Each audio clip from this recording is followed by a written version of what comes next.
अस्सलाम वालेकुम साथियों, हज़रत उम्र फ़ारूक रज़ी अल्लाह ताला अन्हु की सुन्नत और हज़रत उस्मान रज़ी अल्लाह ताला अन्हुमा की सुन्नत और हज़रत अली रज़ी अल्लाह ताला अन्हु की सुन्नत।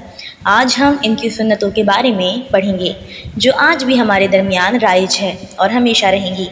वो सुन्नतें कौन सी हैं जो आपकी हैं, ये जानने के लिए इस वीडियो को एंड तक देखिए, समझिए और आगे फैलाइए। दोस्तों, ये हर मुसलमान के लिए एक तोहफ़ा होने वाली है। ये ऐसी वीडियो है जो देखकर आपका रूह और आपका ईमान ताज़ा हो जाएगा।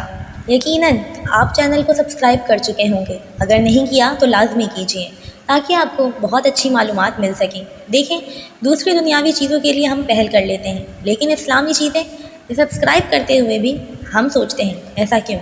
इस चैनल को सब्सक्राइब कीजिए और फ्री में ही बहुत ज़्यादा इन्फॉर्मेशन हासिल कीजिए, क्योंकि दीन सीखना और सिखाना फ़र्ज़ ऐन है। दोस्तों, हज़रत उमर की तो बेशुमार ही सुन्नतें हैं। आपने मुल्क व मिल्लत की तंजीम की है, जैसे बाजमात तरावी का निज़ाम बनाया। हज़ूर सल्लल्लाहु अलैहि वसल्लम के ज़माने में जमात तरावी का निज़ाम नहीं था, लोग अपने तौर पर तरावी पढ़ा करते थे, यानी इंडिविजुअल। हज़रत अबू बकर के ज़माने में भी इसी तरह ही चलता रहा। जब हज़रत उमर फ़ारूक का ज़माना आया तो क्या आपको मालूम है क्या हुआ? जी हाँ, हज़रत उमर फ़ारूक ने बाकायदा एक निज़ाम बनाया और तरावी को निज़ाम के तहत बाकायदा जमात के ज़रिए अदा करने की तलक़ीन की। इसी तरह एक मजलिस की और एक लफ्ज़ की 3 तलाक़ों की 3 करार दे दिया और चोर दरवाज़ा बंद कर दिया। ये भी मिल्लत की तंजीम है।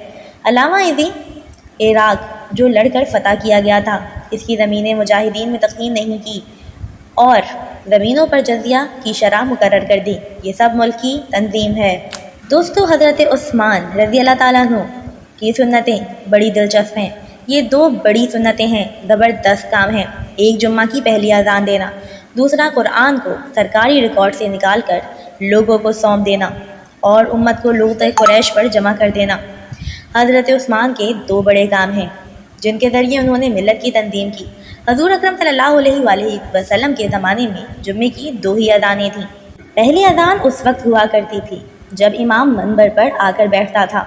ये अज़ान मस्जिद के दरवाज़े की छत पर हुआ करती थी। फिर खुतबे के बाद नमाज से पहले अकामत होती। ये दूसरी अज़ान थी। हज़रत उस्मान के ज़माने में मदीना की आबादी दूर दूर तक फैल गई। लोग अज़ान के बाद भी खुतबे के दौरान आते रहते थे, इसलिए उस्मान गनी रज़ी अल्लाह ताला अन्हुमा ने एक अज़ान बढ़ाई ताकि सब लोग खुतबा शुरू होने से पहले ही मस्जिद में पहुंच जाएं।